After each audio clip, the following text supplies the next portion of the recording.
quoted word ng Jose Claire Castro. O, para sa inyo, mga OFW, pakinggan nyo. May pasaring ang lola. Pasaring. Gampanan niyo po ang inyong tungkulin bilang isang Pilipino. Correct. It's a sacred duty ng bawat Pilipino. Bumoto po kayo ng nararapat, bumoto mula sa puso. Correct. Okay. Ito na, yung medyo pasaring. Ito pasaring na. Huwag pong bumoto dahil lamang sa bulong. O kayo'y nabayaran. Kundi, iboto nyo po ang mga taong nararapat. So, Anong akala mo sa mga OFW, mga bayaran? Ano yun? Bubulungan yung mga OFW para bumoto ng mga politiko? Ano yun? Tumatanggap ng bayad? Ano yun? Anong akala mo sa mga OFW, mga bayaran ito? Ano? Tapos sasabihin mo, bumoto ng karapat-dapat. Yung hindi binebenta ang bayan. Sinong nagbenta ng bayan? Alam nyo mga kababayan, si Aling Clarita. Dito magaling sa mga ganito. Pero pag yung mga tungkol sa mga project na, yung mga food security, yung mga resibo, mga kababayan at mga kapatid, kumusta po kayo? Isang mapagpalang araw sa inyong lahat. Ngayon, ang ating bibigyan ng reaction ay merong bagong viral ulit mga kababayan. Si Madam Claire Castro ay merong pasaring daw sa mga OFW. Ano kaya ito mga kababayan? Bakit kaya nagpasaring sa mga OFW si Manang Claire? Ang title po kasi ng vlog na ito, Naku, Claire Castro, may matinding pasaring laban sa mga OFW voters. Ano kaya ito mga mahal kong kababayan? Bakit kaya nagpasaring ito? Ang nagre-react po si The General sa Viewpoint. Ito'y dating general, mga mahal kong mga kababayan. Kaya bakit kaya niya nasabi ito? Kaya mag-react po tayo mga kababayan na disclaimer po ha, disclaimer. Lahat po ng mga opinion ko dito ay pawang mga panaginip ko lamang. Okay po? Ang bibigyan lang natin ng reaksyon, itong mga video na mga viral. Ano kaya na naman ang banat ni Manang Claire sa mga OFW na boboto ngayong eleksyon? Kasi matindi ngayon mga kababayan Alam niyo naman yung mga iba't ibang mga partido para mapansin ng mga botante. Lumilipat sila ng partido. Gaya ng partido ni BBM, nagsisikalasan na. Si Camille Villar, wala na din doon. Si Amy Marcos, sino pa? Si Ramon Bong Revilla Jr., wala na rin sila. Ano kayang matitira sa partido ni BBM mga kababayan? Kasi pabagsak na po ang rating nila mga kababayan. At yung maraming mga miyembro ng PDP umaangat na. Lalo na si Congressman Marcoleta, si General Bato, si Bongo. Nasa top na sila mga kababayan. Yung ibang miyembro ng Alyansa Pilipinas, bumabagsak na mga kababayan. Pati si Ping Lacson, umalis na rin dito sa Alyansa Pilipinas, si BBM, kasi bumabagsak na talaga. Back to the topic mga kababayan kay Madam Claire. Okay, eto na po. Eto na. Naku, Claire Castro, may matinding pasaring laban sa mga OFW voters. Naku, ano kaya ito? Check natin. Bakit kaya niya nasabi ito? Magandang araw mga kaibigan. Ito, pag-usapan natin ang pahayag ni Jose Claire Castro para sa mga OFW voters natin kasi nagsimula na ang online voting. Ito sa News 5 na post 1 hour ago, the palace encourages overseas Filipino workers to unite in the overseas absentee voting. According to Palace Press Officer Yusek Claire Castro. Okay. OFWs deserve to fulfill their duty as a Filipino. Okay. She added, only deserving and dependable leaders should be voted, especially supposed leaders who are not selling the country in any way. So medyo may pasaring. May pasaring, no? May kandidato na binibenta ba ang ating bansa? So ito po yung exact word. Ito po yung exact word, quoted word ng Yusek Claire Castro. Para sa inyo, mga OFW, pakinggan nyo. May pasaring ang lola. Pasaring. Gampanan niyo po ang inyong tungkulin bilang isang Pilipino. Correct. It's a sacred duty ng bawat Pilipino. Bumoto po kayo ng nararapat, bumoto mula sa puso. Correct. Okay. Ito na, yung medyo pasaring. Ito pasaring na. Huwag pong bumoto dahil lamang sa bulong. O kayo'y nabayaran. Kundi, iboto nyo po ang mga taong nararapat. So, Anong akala mo sa mga OFW, mga bayaran? Ano yun? Bubulungan yung mga OFW para bumoto ng mga politiko? Ano yun? Tumatanggap ng bayad? Ano yun? Anong akala mo sa mga OFW, mga bayaran ito? Ano? Tapos sasabihin mo, bumoto ng karapat-dapat. Yung hindi binebenta ang bayan. Sinong nagbenta ng bayan? Alam nyo mga kababayan, si Aling Clarita. Dito magaling sa mga ganito. Pero pag yung mga tungkol sa mga project na, yung mga food security, yung mga resibo na mga project, hindi ba sagot-sagot? Pero pag mga ganitong mga pasaring, ito yung expertise niya mga kababayan. Natatawa ako. Wag daw bumoto ng ayon lang sa ibinulong.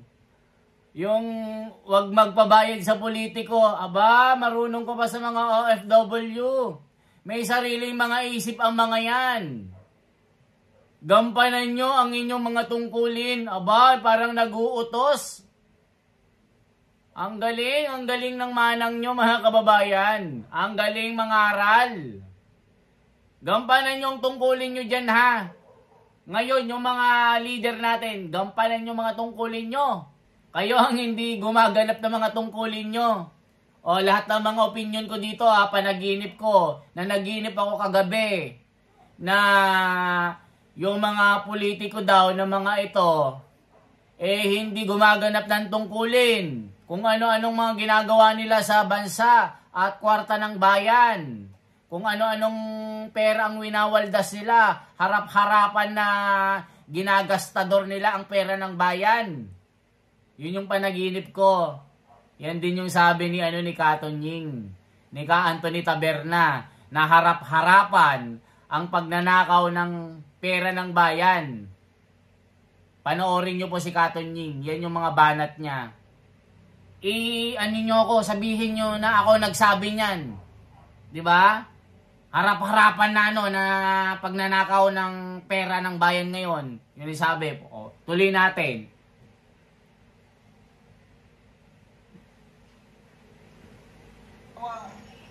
Nakita kong opinion ang pasaring. Gampanan niyo po ang inyong tungkulin bilang isang Pilipino. Correct. It's a sacred duty ng bawat Pilipino. Bumoto po kayo ng nararapat, bumoto mula sa puso. Correct. Ito na yung medyo pasaring. Huwag pong bumoto dahil lamang sa bulong. Galing! Kayo'y nabayaran. Bah! Kundi iboto nyo po ang mga taong nararapat. So, dalawa ang nakita kong opinion ko lang ito ito lang yung nakita ko. I don't know kung ano talaga ang ibig sabihin ni Yusek Castro. Kaya lang, words can have different meanings sa iba't ibang tao. So, ang opinion ko, yung sabi niya na huwag pong bumoto dahil lamang sa bulong. Anong pagkaintindi ko nito? Para bang ang mga OFW walang sariling pag-iisip, walang sariling prinsipyo o Yan din yung opinion ko mga kababayan eh. Parang sinasabi niya sa mga OFW na mga nagtatrabaho sa ibang bansa, parang walang mga isip. Sasabihin ba naman niyang wag bumoto ayon lang sa bulong? Aba, ano akala mo sa mga OFW walang isip? Hindi gumagamit ang isip? Parang may pasaring kasi ito, may inaanong pasaring eh. Meron siyang sinasabi, ayaw niyang tumbukin eh. Ano akala mo sa mga OFW? Mga bobo? Mga tanga? Hindi marunong bumoto ng tama?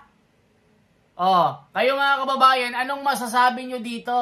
Yan yung opinion ko ha. Kasi meron siyang kakaibang tirada na double meaning mga kababayan. Huwag kayong bumoto ng ayon lang sa bulong. Aba, ang galing ng manang nyo. Parang nagdidikta. Parang inuutusan niya na, hoy, huwag kayong bumoto ng mga ha. Parang ganun eh. Ituloy pa natin mga kababayan. Na nadadala lang sa bulong. Dalawa, nakita ko, opinion ko lang ito Ito lang yung nakita ko. I don't know kung ano talaga ang ibig sabihin ni Yusek Castro. Kaya lang, words can have different meanings sa iba't ibang tao. So, ang opinion ko, yung sabi niya na huwag pong bumoto dahil lamang sa bulong. Anong pagkaintindi ko nito? Para bang ang mga OFW walang sariling pag-iisip, walang sariling prinsipyo o paninindigan na nadadala lang sa bulong. Yun ang pagkakaintindi ko dito. Huwag pong bumoto dahil lamang sa bulong. Akala mo sa mga OFW? Nagdidikta sa inyo, mga OFW. Dinidiktahan daw. Katulad din sa yung Zero Remittance Week. Yung, kailan ba yun? Nakaraan po. March 20 to April 4. Ang duda ni Secretary Juan Ponce Enrile merong nag-a-advise o may bumubulong, may nagdidikta sa mga OFWs na huwag magpadala. Kaya nag-react ang mga OFWs. Sariling desisyon namin ito. Walang nagdikta sa amin. Ganun.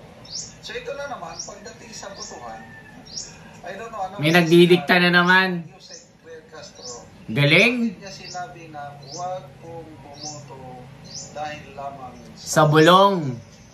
So comment nyo, mga minamahal naming OFWs, kung binubulungan ba kayo, dinidiktahan ba kayo sa inyong boto. Okay? Ito. O kayo'y nabayaran. Aba, nabayaran? Ano akala mo sa mga OFW? Mga bobo, mga tanga. Mga kandidato na magpunta pa sa inyo para bayaran kayo. Ano ba yan? Parang napaka-imposible naman na nandyan kayo sa iba't ibang bansa. Tapos babayaran sila. Nandyan ang mga kandidato para bayaran kayo. Ang galing naman ng utak niya. Dating nito huwag kayong bumoto dahil lamang sa bulong. Ang tindi. Kundi, iboto nyo po ang mga nararapat. Dapat ganun na lang sana. Tama. Bumoto mula sa puso. Correct yun. Ulitin ko maganda pa yung unang sinabi. Gampanan nyo ang inyong tungkulin bilang isang Pilipino. Okay. Bumoto po kayo ng nararapat. Bumoto mula sa puso. Okay. Iboto nyo ang taong nararapat. Dapat ganon. Tama yun. Kaya lang yung pagsabihan niya kayo na huwag pong bumoto dahil lamang Sa bulong. Grabe naman yan. Minamaliit kayo. Parang minamaliit naman ng mga O kaya kayo'y nababayaran. Grabe naman. Grabe naman ito. Ano akala mo sa mga OFW? Hindi ginagamit ang utak. Tapos, wag bumoto ayon sa bulong. Baka kayo'y bayaran. Anong akala mo sa mga politiko dito pupunta pa doon?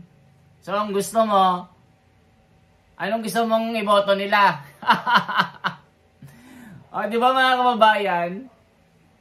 Dito magaling ang mga ito, mga ganitong mga pasaring, nagke-create ng kung ano-ano. Ito, mga opinion ko lang ito ha. Okay naman yung mga sinabi niya na gampanan ang tungkulin, na bumoto ang mga OFW. Pero sabihin mong, wag boboto dahil binulong lang. Wag boboto dahil binayaran. Sablay ka dyan, Manang Claire. Kasi, anong akala mo sa mga kababayan natin na taga-ibang bansa? Nagagamit? Nagpapagamit? Nagpapabayad? Ganun na ba ang tingin mo sa mga OFW? Nabayaran? Ganun ba? Parang ganun yung ibig niya sabihin eh. Di ba mga kababayan, i-comment nyo ha kung anong masasabi nyo. Yun po yung parang gusto niyang palabasin. Ay nako mga kababayan, anong masasabi nyo dito? Kayo po ang hinihikayat kong mag-comment. Anong masasabi nyo po dito sa komento ng Aling Clarita nyo? Ito kinuha po natin dito kay The General sa Viewpoint, na dating general po ito, na magaling din na komentarista. So ang Manang Claire nyo ay nagpayo. Hoy, payuhan mo ang sarili mo. Payuhan mo ang sarili mo, Manang Claire. Na umayos ka dyan. Gawin mo ng tama din yung trabaho mo. Oh, tama ba mga kababayan? Gawin ni Manang Claire ang trabaho niya.